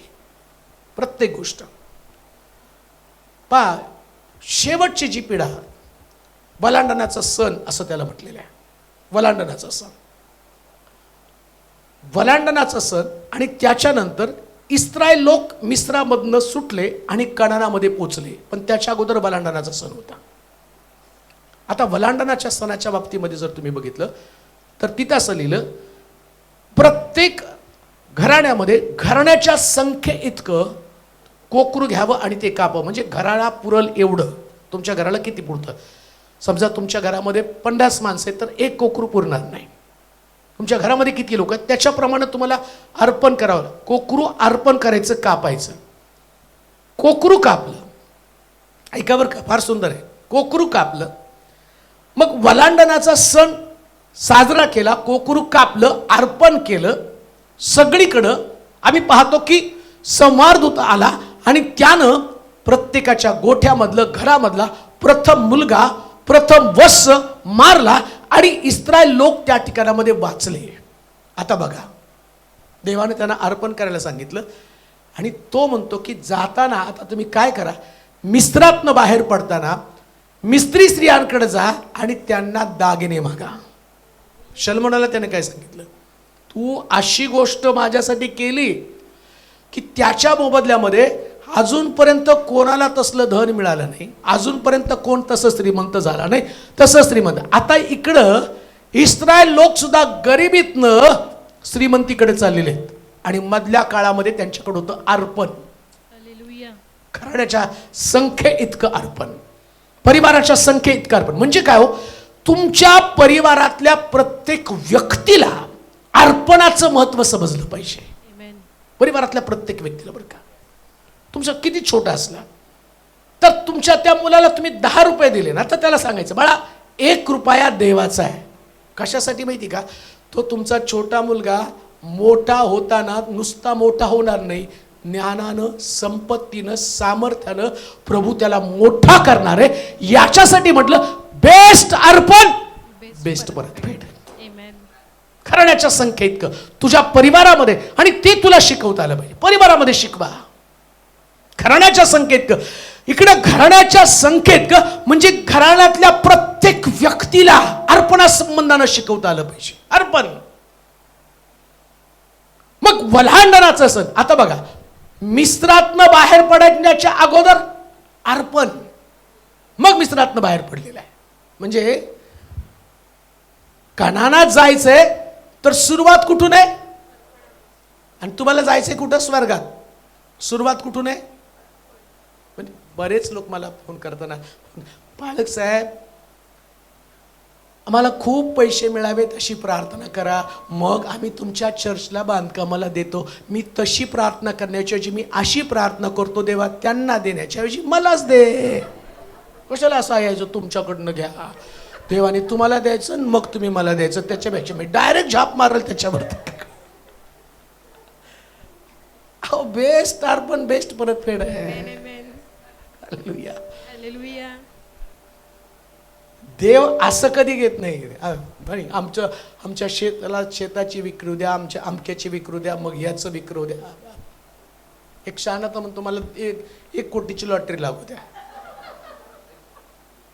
साहेब 1 कोटीची लॉटरी लागली ना 50 लाख तर तुम्हाला देईल. तुझं तिकीटच लागू नये. मी प्रार्थना करणार तुला 1 कोटी लागणार, तू फक्त 50 मला देणार. 99 तू घे, 99 मला 1 लाख तू घे. माझी प्रार्थना, तुझं तिकीट 1 रुपयाचं 10 रुपयाचं तिकीट घेणार आणि माझ्याकडनं प्रार्थना करून 1 कोटी घेणार तू, आणि मग मला म्हणणार मी तुम्हाला 50 देतो, 20 देतो, 10 देतो. मर तसाच. एक गोष्ट ध्यानात ठेवा, शल्मोनानं शिकवलेलं तत्वज्ञान जो शिकला, शास्त्र सांगतं जगातला सगळ्यात धनवान व्यक्ती शल्मोन बनला. जे ऐकणारे आज लोक आहेत, माझा संदेश आज अनेक लोकांना धनवान बनवणार का? कारण ते प्रॅक्टिकल करतील. ख्रिस्ती लोकांमध्ये एकही व्यक्ती गरीब नसेल. विश्वासणाऱ्या लोकांमध्ये एकही व्यक्ती गरीब नसेल. विश्वासणारे लोक हे कधी कोणत्या परिस्थितीमध्ये घेणारे लोक नसतील तर देणारे लोक असतील. शल्मोन यानं 1000 असणाऱ्या त्या 1000 यज्ञ पशु देवासमोर अर्पण केले. एक गोष्ट ध्यानात ठेवा, जे अर्पण तुम्ही परमेश्वरासमोर करता, देव तुमच्या अर्पणाची बारकाईनं दखल घेत असतो. हालेलुया. बारकाईनं. तुम्ही पैसे टाकता, तुम्हाला काय वाटतं? तुमचे टाकलेले पैसे, असं म्हटलं की या हाताचं. आणि आता लोक त्याचा गैरवापर काय करतात माहिती का? फाटकी नोट दिसू नये म्हणून गपचूप. आता आपल्याकडे तर एवढ्या फाटक्या तुटक्या नोट त्याचा असा गट्टा करून ठेवलाय मी. पण एक गोष्ट मला सांगू का, माशाच्या पोटातली 2 नाणी त्याला समजते, तुमच्या हातातलं नारपण दिसणार नाही का? जेवढं भारी अर्पण देवाला, देव त्याच्यापेक्षा भारी अर्पण तुम्हाला देणार आहे. त्याच्यापेक्षा भारी अर्पण. पण इकडं आता तुमच्या लक्षात आलं असेल, शल्मोन देताना 1000 यज्ञ पशु. आता कॅल्क्युलेट करा, समजा 1 यज्ञ पशु 1 लाख रुपयाचा धरा. 1 लाख रुपये आत्ताच आपण कॅल्क्युलेशन, 1 लाख रुपये करा बरं. 1 लाख गुणिले 10, 1 लाख गुणिले 1000 किती झाले? 3 शून्य टाका हो. 10 लाख, 1 कोटी, 100 कोटी किती झाले? 100 कोटी झाले ना. अरे बापरे, कॅल्क्युलेटर तुम्हाला अहो शून्य उचलून ठेवायचे, टप टप टप टप. 1 लाख म्हणलं की 10 लाख, 1 शून्य गेला, 2 शून्य गेले की 1 कोटी, अजून 1 शून्य गेला की 10 कोटी. किती झाले? किती कोटी झाले? किती कोटी? 100 कोटी. किती कोटी झाले? चला, शल्मोनानं 100 कोटी देवाला दिले. आता देव किती देतो? किती दिले? 12 वचनामध्ये. त्यार्थी चातुर्य व ज्ञान ही तर तुला देतोच, याखेरीज आणखी तुझ्यापूर्वी कोणाही राजास प्राप्त झाली नव्हती. व तुझ्यानंतर कोणासही. अहो, असं नाव लागणारे अंबानी बिंबानीच नव्हे, तेलोरेचं नाव. तुमचं लागू अथवा न लागू, माझं नाव तर लागून घेणार मी. आणि बायबल सांगतं कशाला मी धावपळ करतोय, मला बस करा ना, काय तुम्हीच एकटे सेवा करता का? मला बरेच लोक, तुम्ही एकटेच करता का? तुम्ही गप्प राहिला तर बाकीचे अहो त्यांचं करतील हो, पण माझं नाव कुठं लागणार आहे? माझं नाव लागलं पाहिजे ना. प्रभू माझ्याकडे पाहताय, मी जेवढं भारी देईल तेवढं देव मला भारी देणार आहे.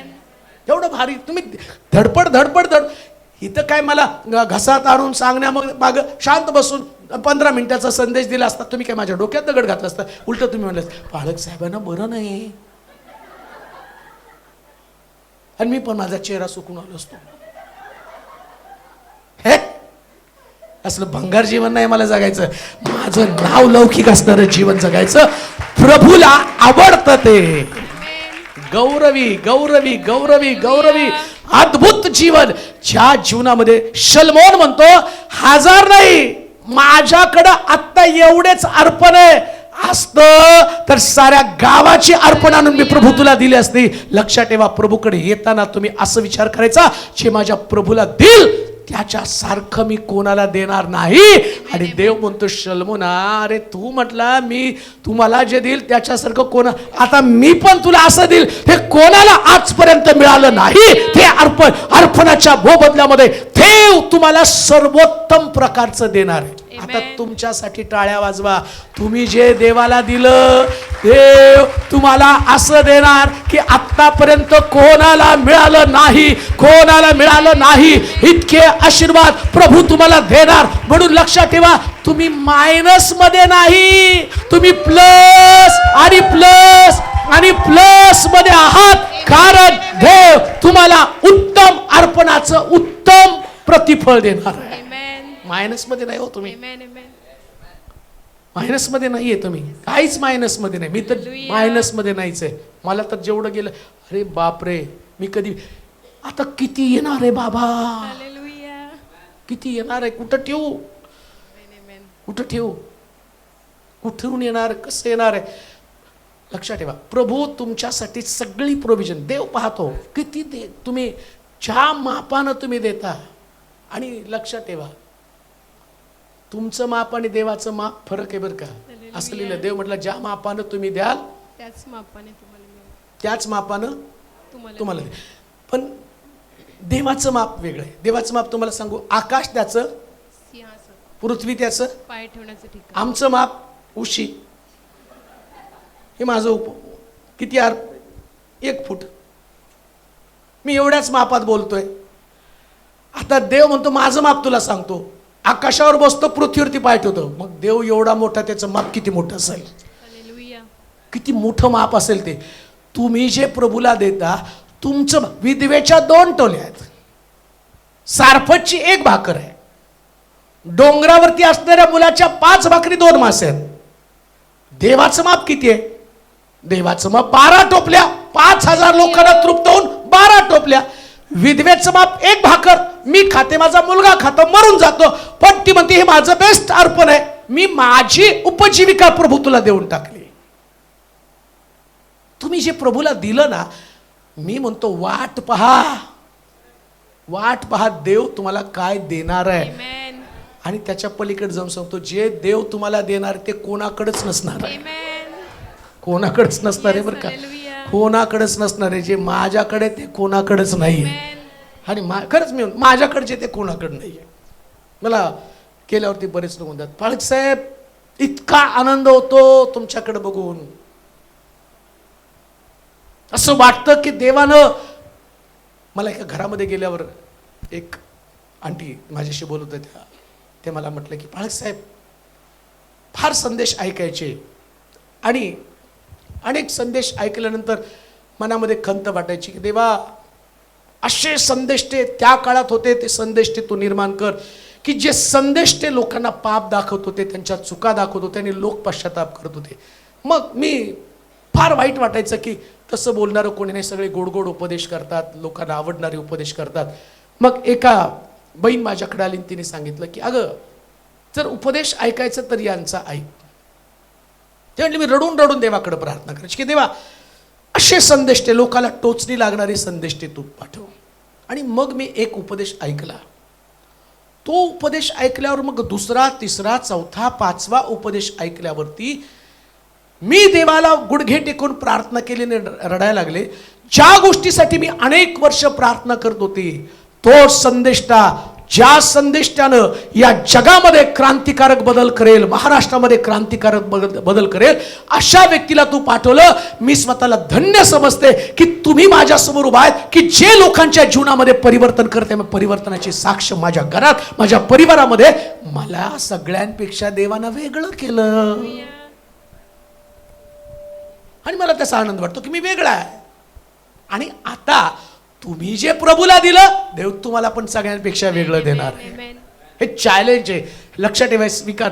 तुम्ही जे पण प्रभूसाठी दिलेलं आहे, तुमचं अर्पण काय दिलं तुम्ही प्रभूला, तुमचं अर्पण प्रभूला देत असताना देव तुम्हाला देत. लक्ष, एक गोष्ट ध्यानात ठेवा, जेव्हा प्रभूला देताना तेव्हा शल्मोन त्याचं अर्पण का स्वीकारलं देवाने माहिती का? फार हुशार होता बरं का तो. आता त्यांनी 1000 यज्ञ पशु दिले, तर त्यांनी काय म्हटलं पाहिजे होतं माहिती का? देवा, एवढा खर्च झालाय, भरून निघाव. एवढं अर्पण केलं देवा, घरून भरून निघायला पाहिजे. तो हुशार होता. मला पैसा बिसा नको बरं का देवा, असंच म्हणायचं देवाला देताना. Hallelujah. हे मी देतो, मला नको देवा, माझ्याकडे भरपूर आहे. मग तो काय देव आहे आमचा? तो माणूस आहे. तुमच्याकडे भरपूर आहे, मी तुला देणार. तो म्हणतो मग माझी संपत्ती कुठं ठेवू? Hallelujah. शल्मोन नाही प्रभू, मला त्याच्या खालच्या वचनामध्ये वाच, मला 7 वचन वाचा. म्हणजे त्या रात्री हा, देवाने शल्मोनास दर्शन. कधी हो? त्या रात्री, कोणत्या रात्री? ज्या दिवशी त्यांनी 1000 ज्या दिवशी त्यानं 1000 बली अर्पिले. बघा बरं का, आज युट्यूबला जे ऐकत आहेत, आजचा दिवस परमेश्वर तुमच्या कुटुंबाला कलाटणी देणार आहे. Amen. ज्या रात्री तुमचा निर्णय पक्का होईल आणि तुम्ही चर्चा बांधकामाला पाठवायला सुरुवात करेल, देव तुमच्या स्वप्नात येऊन काय करेल? वाचा वाचा. त्या रात्री देवाने शल्मोनास दर्शन देऊन म्हटले, हा, दर्शन देऊन म्हटलं की हा, तुला काय वर हवा तो काय पाहिजे? वर हवा वर. तो माग. काय हो म्हटलं? तुला काय वर तुला हवा जो वर हवा. म्हणजे जो आशीर्वाद पाहिजे तो माग. Amen. जेव्हा यानं यज्ञ केला, अर्पण केलं, प्रत्येक अर्पण देव त्या अर्पणा मागचे आशीर्वाद तुम्हाला देत असतो. लक्षात ठेवा, प्रत्येक अर्पण म्हणजे दशांश दिला, दशांशाचे आशीर्वाद. तुम्ही बांधकामाचा निधी दिला, त्याच्यासाठीचे आशीर्वाद. तुम्ही उपकार स्तुतीचं अर्पण केलं, परमेश्वर उपकार. आता उपकार स्तुतीचं अर्पण बऱ्याच ठिकाणामध्ये असतं. उपकार स्तुतीचं अर्पण, उपकार स्तुतीचं अर्पण म्हणजे काय? परमेश्वरानं तुमच्या जीवनामध्ये एक चमत्कार केला, त्या चमत्काराची आठवण म्हणून तुम्ही म्हणता की हे आमचं उपकार स्तुतीचं दान. आता त्या दानामधली काय ताकद आहे? तुम्ही परमेश्वराचं उपकार आठवून परमेश्वराचा आभार मानता दानाच्या द्वारे. आता त्या अर्पणाचं काय? एक उपकाराचं आभार प्रदर्शन तुम्ही करता, देव अनेक उपकार तुमच्या जीवनामध्ये करायला सुरुवात करतो. हे अर्पणाची ताकद आहे. Amen. ही अर्पणाची ताकद आहे, हे थँक्स गिव्हिंग आहे. आणि म्हणून तिथं असं म्हणलं, स्वप्नामध्ये जेव्हा त्याचं अर्पण 1000 यज्ञ पशु त्यानं देवासमोर अर्पण केले, देवानं त्याच्या दृष्टांताच्याद्वारे बोलायला सुरुवात केली. Hallelujah. तुम्ही आहात कुठं? तुम्ही जे करता देवाच्या राज्यामध्ये, जे पेरणी करता, या पेरणीच्या मोबदल्यामध्ये काय असतं? मला माहिती आहे की तुम्ही मोठ्या कष्टानं या ठिकाणात येत आहेत. फार बरेच लोक आहेत या ठिकाणामध्ये. मला परवा कोणीतरी सांगितलं, यायचंय तुमच्या चर्चला पण गाडी खर्च नाही हो एवढ्या लांबून यायला. कोणीतरी सांगितलं, नाही तुमच्या चर्चला यायचं तर मी 5000 रुपये व्याजानं काढून आले. भेटले ते पण लोक मला चर्चमध्ये. प्रभू, ते अर्पण पाहतो, तळमळ पाहतो आणि त्यांची साक्ष पण मी ऐकली. नंतर 5000 रुपये व्याजानं काढून चर्चला आले, पण घरी गेल्यावर देवानं एवढे आशीर्वाद मोकळे केले. कर्ज तर फिटलं, आता बरकत पण माझ्या घरामध्ये आहे. अहो, अर्पणाची परतफेड देव करतो. देव कधीच कुणाच्या ऋणामध्ये राहत नाही. काय पाहिजे ते माग. Amen. काय सुंदर, काय पाहिजे ते. त्या रात्री किती किती मोबदल्यामध्ये? 1000 बली. याने किती दिले? 1000. आणि देव म्हणतो आता वर माग. काय पाहिजे ते. म्हणजे तू 1000 दिले ना, आता तुम्हाला 10,000 यज्ञाचा आशीर्वाद मागितला तरी तुला, 1 कोटी यज्ञाचा आशीर्वाद मागितला तरी तुझे किती गेले बैल? 1000. माग मला 1 कोटी बैल माग, मी तुला देऊन टाकतो. लक्षात ठेवा, प्रभू नेहमी तुमच्याकडनं कमी घेतो, पण देताना तो अधिक पटीनं देत असतो. म्हणून बेस्ट अर्पण बेस्ट परतफेड. आज हे लोकांना माहित नाही. मला बरं नाही, कोणीतरी मला सांगतं की एका सिस्टरने मला देवानं दाखवलं की तुम्ही मला खूप, मी कर्जामध्ये, एक बहिणीने मला मेसेज केलं, मी खूप कर्जात आहे आणि मला पैशाची गरज आहे, देवाने दाखवलं तुम्हीच मला देणार आहे. मी म्हटलं मलाच पाहिजे चर्च बांधायला, मी कुठून देऊ तुला, तुम्हीच मला देणार आहे. परवा एक जण भांडायला लागला जोरजोरात, आळक साहेब पटकन माझ्या अकाउंटवर 4,000 टाका बरं. मी म्हटलं मोदीला अर्ज कर, लाडकी बहीण लाडकी भाऊ तो देईल, त्याच्या खात्यावर येईल, मी कुठं टाकणार आहे. म्हटलं नाही, मी कसं काय टाकू. म्हटलं तुम्हाला माहित नाही का, म्हटलं ब्रदर, पाळक लोकांनाच देवाकडे पाहावं लागतं. सगळ्या पाळकांना बोललं तर ते असेच म्हणतात. अरे म्हटलं वेड्या, आणि मला काय नाही, मी तुमचं मन बघत होतो, माझ्याकडे काही कमी नाही आहे. मग तुझं मन एवढं कसं हलकट माझ्या मनात डोकवायला, तुझ्याकडे काही कमी नाही तर तू कशाला मला मागायला लागला. उलट तुझ्या मनाने तुम्हाला द्यायला पाहिजे होते, तुझ्या मनात कसं काय आलं माझ्याकडनंच घ्यायचं. लक्षात ठेवा, जेव्हा प्रभूकडे जाताना इतकं चातुर्यानं विवेक भाव ठेवून मागायचं ना, जसं तुम्ही सगळं तुमचं शेवटचं प्रभूला देता. जेव्हा शेवट होतो तेव्हा देव नवीन सुरुवात करतो, नवीन सुरुवात. म्हणून त्यानं 1,000 यज्ञ पशु अर्पण केले. 1,000 यज्ञ पशु अर्पण केल्याबरोबर शास्त्र सांगतं, परमेश्वर त्याला रात्री आता बोल तुला काय पाहिजे. हालेलुया. पण देवाचा नियम पण आहे, द्या म्हणजे दिले जाईल. देव असं नाही म्हणत मी तुला पहिले देतो, तुला भरपूर मी देतो, काळजी करू नको मनोज, तुला मी भरपूर दे, मग तू मला दे.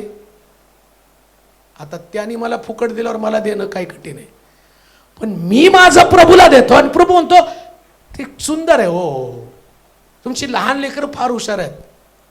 न आवडणारी भाजी तुम्ही त्यांना देता, ते शाळेत घेऊन जातं आणि अशा पोराच्या शेजारी बसतं की ज्याची भाजी चांगली, आणि मग तर म्हणतात तू माझं खा ना, मग मी तुझं खातो. अरे तुझ्या आईच्या हाताला चव कुठं आहे.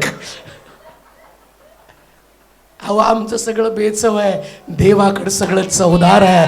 आणि म्हणून एक्सचेंज करणं फार गरजेचं आहे. एक्सचेंज. शल्मोनाने एक्सचेंज केलं. 1,000 यज्ञ पशु माझे, ते म्हटलं 1,000 तुझे, आता माझं मन बघ. हालेलुया. आता माझं मन बघ, मी तुला अशा पद्धतीने बोलतो, तुझ्या मनात असेल ते माग. हालेलुया. मनात असेल ते. लक्षात ठेवा, माझा देव तुमची मर्जी तेव्हा पूर्ण करता जेव्हा तुम्ही देवाच्या मर्जीप्रमाणे तुमचं जीवन देवाला समर्पित करता. म्हणून म्हटलं उत्तम अर्पण उत्तम परतफेड. हालेलुया. किती आनंद आहे का आज तुम्हाला सगळेजण तुम्ही एक्साइटेड झालेला आहात. चर्च बांधून झाल्यावर तुमच्याकडं जे असेल ते कोणाकडं नसेल, कोणाकडेच नसणार, आमेन. कोणाकडेच नसणार आहे. आमेन.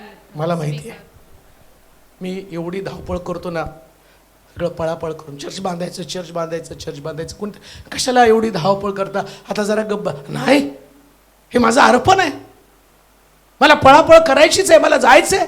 मी गेलो तर चर्चसाठी भरपूर घेऊन येईल. आणि देतात लोकांना माहिती आहे की त्यांना गरज आहे. आणि एक गोष्ट मला सांगतो, मी एकाही व्यक्तीला 1 रुपया सुद्धा डोनेशन बाहेर सुद्धा मागितला नाही, मागत नाही, आणि मरेपर्यंत मी कोणाला मागणार नाही. मला एक गोष्ट माहिती आहे, माझा पुरवठा भरून आहे आणि तो देतो ते सगळ्यात भारी देतो. अर्पण तुम्हाला बेस्ट अर्पण, बेस्ट देव तुम्हाला परतफेड करणार आहे. शेवटची एकच गोष्ट वाचूया. त्या रात्री देवाने शल्मोनास दर्शन देऊन म्हटले की तुला काय वर हवा तू माग. शल्मोन देवास म्हणाला, माझा बाप दावीद याचवर तुझी फार कृपा असे. फार कृपा असे व तू मला त्याच्या जागी राजा केले आहे. आता हे परमेश्वरा देवा तू माझा बाप दावीद यास दिलेले वचन पूर्ण कर. एकच मुद्दा त्यातला पाहूया. तो मुद्दा, हवा तो वर माग. हवा तो वर माग. कधी म्हणतो देव हवा? तुम्हाला तुमच्या मनातलं जे काही पाहिजे ते देव देतो, पण देताना परमेश्वर त्याच्या मनामध्ये काहीतरी अपेक्षित करत असतो, ते अपेक्षित तुम्हाला द्यावं लागतं. मग तुम्हाला कसं कळतं की देव तुमच्याकडनं काहीतरी मागत आहे? एक शब्द आहे त्याला, तुमच्याकडे असतो, देवानं मला प्रेरणा दिली. बरं का, ऐका, देवानं मला प्रेरणा दिली. तुमची प्रेरणा दाबू नका, हालेलुया. कारण ती देव, आता देव उगीच प्रेरणा देत नाही. शल्मोनाला 1000 यज्ञ अर्पण करण्यासाठी देवानं प्रेरित केलं. का देवानं त्याला प्रेरित केलं? कारण देवाला त्याला हवा तो वर द्यायचा होता. हालेलुया. आता बघा, एक साधं पवित्र शास्त्रामधली घटना तुम्हाला सांगतो. अब्राम 100 वर्षाचा झाला, 80 वर्षाचा असताना देवाला तो बोलतो की तुम्हाला श्रीमंत केलं, धनवान केलं, सगळं काही चांगलं केलं, पण आता मी जाणार आहे आणि मग माझा चाकर या संपत्तीचा मालक होणार आहे. त्यास परमेश्वर त्याला म्हणतो काळजी करू नको, मी तुला संतती देईल आणि तुझी संतती आकाशातल्या ताऱ्याप्रमाणे बनेल. तू आकाशातले तारे मोज, समुद्राच्या वाळू इतकी आणि आकाशातल्या तारे इतकी तुझी संतती करणार आहे. आता देवाच्या मनात होती त्याची संतती आकाशातल्या ताऱ्याप्रमाणे व्हावी. ऐका, पण देवानं त्याला एक युक्ती सांगितली किंवा देवाने एक ट्रिक वापरली. कोणती? इसाकाला वेदीवरती देव बोलला, मग बोलून ती संतती वाढायला पाहिजे, पण देवाला माहिती आहे याला बेस्ट अर्पण समजलं पाहिजे, मग बेस्ट परतफेड होणार आहे. बेस्ट अर्पण, बेस्ट परत. मग प्रभूनं त्याला स्वप्नामध्ये सांगितलं, त्याला दर्शन देऊन सांगितलं की बा इसाकाला मोर्या डोंगरावरती अर्पण कर. आता मोर्या डोंगरावरती अर्पण कर म्हणजे इसाक संपवायचा होता का? नाही, देवाच्या मनातली गोष्ट देवाला अब्रामाला द्यायची होती. म्हणजे इकडे देवानं त्याला प्रेरणा घातली, तो प्रेरणा घेऊन डोंगरावरती गेला, इसाकाला वेदीवरती ठेवलं. वेदीवरती ठेवल्याबरोबर परमेश्वर त्याला म्हणतो सुरा आवर, हात आवर, एडका झुडपात अडकलेला आहे. आणि तो म्हणतो माझ्या मनात हे होतं इसाक एक महान राष्ट्र बनावं, महान राष्ट्र बनावं. हीच गोष्ट तुमच्या बाबतीमध्ये, जितकं बेस्ट अर्पण देवाला तुम्ही कराल तितकं देव तुम्हाला मोठं करतो.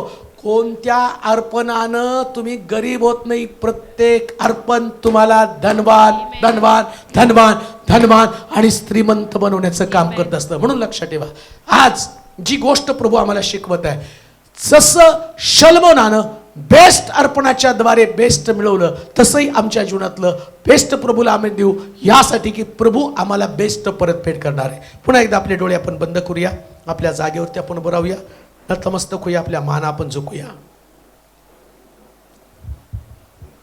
सगळ्याचा त्याग करून आज तुझ्या घराकडे आले प्रभू, त्या लोकांना जे आशीर्वाद जो वर शल्मोनाला दिला, आज त्यांची प्रार्थना ही असू दे. हवा तू वर माग प्रभूची, आज हे वाक्य त्यांच्या कानावरती पडू दे. नाही तुझ्यापेक्षा कोणी मोठं, कोणती जागा आम्ही तुझ्याशिवाय कोणाला देऊ शकत नाही. तू आमच्या हृदयातल्या सर्वोच्च जागेवर देस माझ्या देवा. हे अर्पण, अशा पद्धतीचं अर्पण माझी प्रार्थना असेल. तुझ्या वचनाप्रमाणे आज असंख्य लोकांनी या मंदिरासाठी उत्तमातलं उत्तम अर्पण दिलेलं आहे. अनुभव त्यांना येऊ दे, त्यांच्याकडे जे प्रभूनं दिलं ते सगळ्यापेक्षा वेगळं आहे. ही घटना त्यांच्या जीवनात घडू दे प्रभूची. काही लोक वेगवेगळ्या पिढीमध्ये आशीर्वादाची वाट पाहत आहेत, ते आशीर्वाद त्यांच्याकडे यावं. परंतु आज अर्पणाचं महत्व त्यांना समजू दे प्रभूची, आणि हे अर्पण एक दिशा देणारं अर्पण असू दे, दिशा देणारं अर्पण असू दे. मंडळीतल्या लहान लेकरांसाठी प्रार्थना करतो, त्याने देखील एक उत्तम अर्पण तुला मंदिराच्या बांधकामासाठी समर्पित केलेलं आहे. परंतु जसं हे बांधकाम पूर्ण होईल प्रभूजी, या अर्पणाची सर्वोत्तम परतफेड त्यांना, त्या लेकरांना होऊ दे. चमकू दे ही लेकर, चमकू दे ही लेकर माझ्या देवा. तू आम्हाला द्यावं म्हणून आम्ही तुला देत नाही, तर तू देण्यासाठी लायक आहे म्हणून तुला आम्ही देत आहोत माझ्या देवा. तू आमच्याकडनं कोणतीच गोष्ट फुकट कधीच घेतली नाही, कोणतीच गोष्ट फुकट नाही घेतली. त्याची कबुली आम्ही देतो प्रभूजी. आणि आम्ही तुला देतो याची प्रौढी नाही, तर आम्ही नम्रतापूर्वक तुला सांगतो की प्रभूजी त्याच्यातला भाग तू आम्हाला बनण्यासाठी कृपा पुरवली. कितीतरी श्रीमंत लोक जगामध्ये आहेत, धनवान लोक जगामध्ये आहेत, त्यांना तू वापरून घेतलं नाही, त्यांचं धन वापरून घेतलं नाही, पण आमच्यासारख्या तुच्छ टाकाऊ लोकांचं धन तू वापरून घेतलं प्रभूजी. दावीद एवढा मोठा राजा असताना सगळं त्यांनी जमा केलं, सोन्याच्या खिळ्यापासून सगळं आणलं, पण तू म्हटलं नाही का तू मंदिर बांधू नको. दावीदाला तू भाग्य दिलं नाही. आम्ही किती धन्य लोक आहोत, आम्हाला तू ते लायक बनवलं, आम्हाला ती कृपा पुरवली प्रभूजी. या सगळ्यांबद्दल आम्ही तुझं गौरव करतो देवा. अजून आमची प्रार्थना असेल, कत्रा कत्रा लहू का थेंब ना थेंब तुझ्यासाठी समर्पित करण्याची ताकद आमच्यामध्ये ठेव. तसलं हृदय आम्हाला दे प्रभूजी. आम्ही स्वतःसाठी नव्हे तर आम्हाला जगण्याची पद्धत शिकव. आम्ही तुझ्यासाठी जगावं, तुझं राज्य वाढावं. पुन्हा एकदा हा कळप तुझ्या स्वाधीन करतो प्रभू. लोक लांबून या ठिकाणात आले, परंतु जाताना अर्पण जे सर्वोत्तम ते प्रभूला आपल्या बरोबर घेऊन जाणार आहे. जेव्हा ते त्यांच्या परिवारामध्ये जातील तेव्हा याचे आशीर्वाद त्यांच्या घरामध्ये त्यांना जाणवू दे. आणि पुन्हा एकदा तुझ्या हातामध्ये पडत आहोत. समस्या, अडचणी, प्रश्न तुझ्या हाती सोपवतो. बांधकाम करणारे कारागीर त्यांना ज्ञान दे प्रभू. आमची इच्छा आहे एप्रिल एंड पर्यंत सगळं काम संपून लवकरात लवकर त्याचं ओपनिंग व्हावं. एप्रिलच्या एंड पर्यंत आम्ही त्याचं डेडिकेशन करावं. याच्यासाठी कारागिरांना ज्ञान दे, आम्हाला योजना समजावून सांग. जे काम सर्वोत्तम होत आहे त्याच्याबद्दल मी तुला गौरव देतो प्रभूचे. आणि मी प्रार्थना करतो या मंदिरामध्ये अनेक लोक जे गुंतवणूक करण्यासाठी उत्सुक आहे, त्यांचे आशीर्वाद त्यांच्यासाठी मोकळे कर, जेणेकरून हे मंदिर बांधून पूर्ण होईल. हजारोच्या संख्येने लोक इथं आशीर्वादासाठी येतील. हजारोच्या संख्येने लोक, जसं आता आम्ही गेल्यावरती पुष्कळ लोक म्हटले आम्ही गाड्या करून बसेस करून इथे येणार आहे. आणि ते दिवस लांब नाही की जेव्हा लोक गाड्या करून बसेस करून इथे येतील आणि एवढंच नव्हे तर प्रभूजी ते म्हणतील आम्ही शिलोहला जाऊन आलो, आम्ही इस्रायलच्या देवाला पाहून आलो, इस्रायलच्या देवानं आम्हाला आशीर्वादित केलं. ती घटना, ती घडामोड लवकर घडू दे प्रभूजी. आणि त्याच्यासाठी या मंडळीला सिद्ध कर, तयार कर. हे काम वेगानं पुढे सरकलं जाऊ दे, लवकर पुढे सरकलं जाऊ दे. पुन्हा एकदा तुझी स्तुती करत तुला गौरव देत येशूच्या नावात ही प्रार्थना विनवणी केली म्हणतो ऐक. आमेन. आता देवबापाची प्रीती, प्रभू येशू ख्रिस्ताची कृपा, पवित्र आत्म्याची सहभागिता तुम्हा सर्वांबरोबर असो.